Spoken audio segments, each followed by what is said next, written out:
আসসালামু আলাইকুম প্রিয় গাইস, দেখেন এই যে বাগুনটাল। আপনার এখানে আর কি 20 শতক জমি বেগুনটাল করা হয়েছে। বেগুনটাল করা হয়েছে কিন্তু লাভবান হতে পারলাম না আমি কৃষি। কারণটা হলো যে এখন যে বাজার বেগুনের, পরিশ্রম করছি খুব, কিন্তু বেগুনের বাজার পাইনি। মালথিং দিয়ে আবাদ করা হয়েছে। বাগুন গাছও খুব সুন্দর হয়েছে, বাগুনও আল্লাহ দিলে খুব ভালো।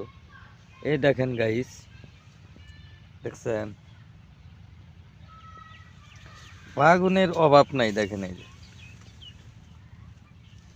কারণটা হলো বাগুন বিক্রি করা যায় না।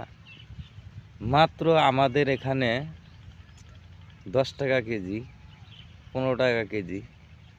এখান থেকে ক্যারিং খরচ বাজারে নিয়ে যাইতে খাজনা মালি দেওয়া লাগে, গাড়ি ভাড়া, তাতে পোষায় না।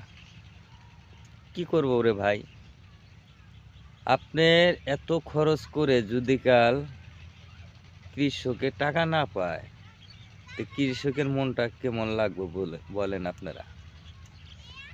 কারণটা হলো এত কষ্ট করে আপনার এই যে বেগুন ডালটা কত যত্ন করা হয়েছে, করার পরেও লাভবান হতে পারিনি।